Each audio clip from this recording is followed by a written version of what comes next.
Les grandes gueules. Tout sur les dessous de l'actu.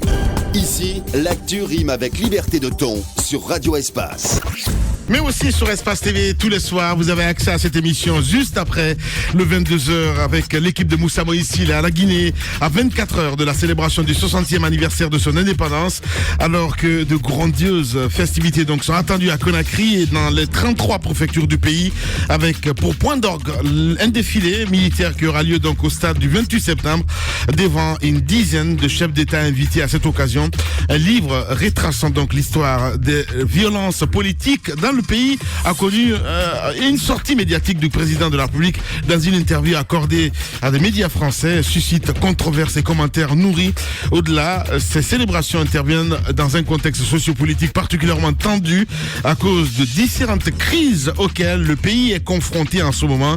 Que retenir de la prestation du chef de l'État devant des médias français? Quel bilan peut-on tirer des 60 ans d'indépendance de la Guinée? Comment sortir des crises auxquelles le pays est confronté en ce moment?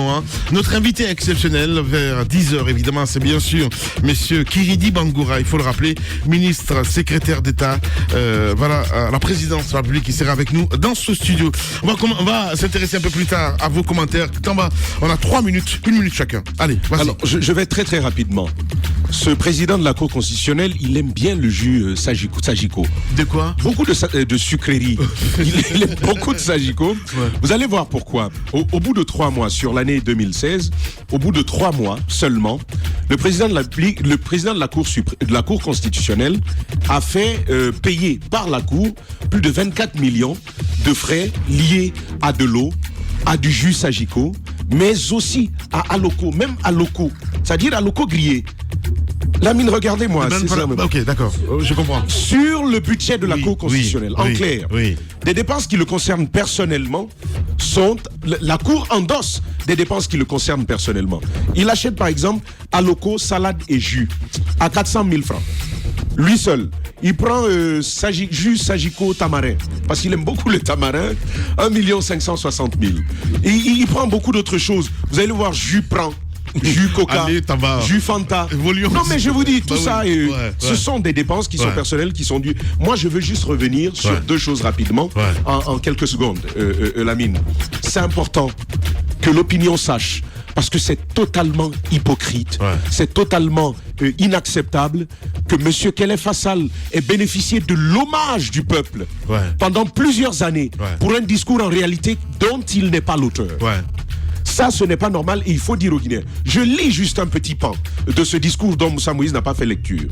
Il parle du président de la République, c'est un discours qu'il a préparé par rapport à cette investiture de 2015 dont on parle, sirène révisionniste et autres, qui, en réalité, n'est pas l'émanation de M. Fall. Il dit, c'est l'exploit accompli dans le secteur de la production d'électricité. Il dit exploit.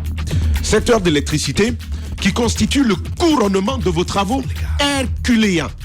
Il le dit lui-même, accompli au cours de votre premier mandat. À Conakry et dans plusieurs villes de l'intérieur, se réveiller à l'aube et appuyer sur l'interrupteur pour éclairer la maison est devenu pour les citoyens un geste banal et ordinaire. Pourtant, il y a quelques années encore, cela était un geste impensable et désespéré, la société de l'électricité étant la seule qui allumait et qui éteignait les ampoules. Khelaifa Sall s'était donc inscrit dans une logique de grille aussi moderne pendant l'investiture du président de la République. Cela, on ne l'a malheureusement pas compris. Je veux terminer en disant qu'on est un peu mal barré, Lamine.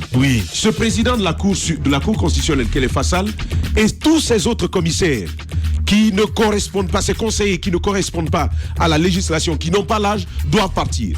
Il faut qu'ils aillent, parce qu'autrement notre cour ne serait plus crédible. Il faut dire qu'il faut reprendre cette démarche. Il faut purger. Aller vers la Cour constitutionnelle, vers la Cour suprême, faire en sorte que tout ce qui est noir là-bas puisse être lavé. Autrement, ce ne sera pas normal. Il faut dire à l'opposition républicaine de choisir désormais, parce que ça, ce sont des éléments à prendre en compte, à intégrer désormais dans les revendications apportées. Khelaifa Sall n'est pas blanc, les autres à la Cour ne le sont pas non plus. Bien. Il faut un sérieux balayage. Merci beaucoup, Tamba. Il m'a fallu en 30 secondes, s'il te plaît. Alors, comme pour dire qu'avec le temps, on apprend beaucoup de choses. Et c'est vrai que dans cette situation, il faudrait pas que la phobie du 3e mandat nous éloigne de la vérité. vérité. Parce que le plus important, c'est la gestion. Ouais. Parce qu'avec ou sans troisième mandat, une telle gestion, forcément, il y aurait des problèmes. Et avec le temps, on constate que beaucoup de personnes sont malvenues du côté de cette institution. Donc, le problème, ça va rester. C'est assez compliqué, ce qui se dessine là, parce que souvent, ce qui se présente, c'est qu'on a des Guinéens qui s'entendent sur une chose, parce qu'effectivement, chacun a quelque chose à se reprocher. Vous allez le comprendre. Dans cette crise, moi je le dis, souvent c'est le rôle des juristes. Parce que plus on approche, plus il y a des versions qui, si on veut, mettre les citoyens dans... Les citoyens qui ne comprennent plus rien. Parce qu'il y a beaucoup de versions, la loi elle est assez compliquée. Mais ce qui est fait là, moi je pense que c'est un travail qu'il faut accepter. Que tout ce qui aujourd'hui se lève pour dénoncer cette crise au niveau de la Cour constitutionnelle devrait prendre en compte. Parce qu'encore une fois, il ne s'agit pas de troisième mandat, mais il s'agit de la force qu'il faut donner à nos institutions. Et ça passe par la transparence, ça passe par la qualité des hommes qui représentent ces institutions. Mafoudia Bangoura, on va revenir dans un instant. On va décrypter évidemment la sortie médiatique hier du professeur Alpha Condé, le président. Et Kiridi Bangoura sera avec nous. Vous allez préparer les gants. On revient dans 10 minutes. Politiciens véreux, fonctionnaires corrompus, promoteurs immobiliers voyous, justice passive. La Guinée devient-elle mafieuse ?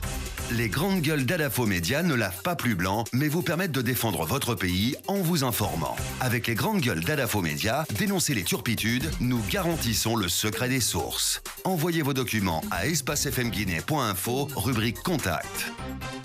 Les grandes gueules d'Adafo Média ou le socle de la liberté d'expression en Guinée.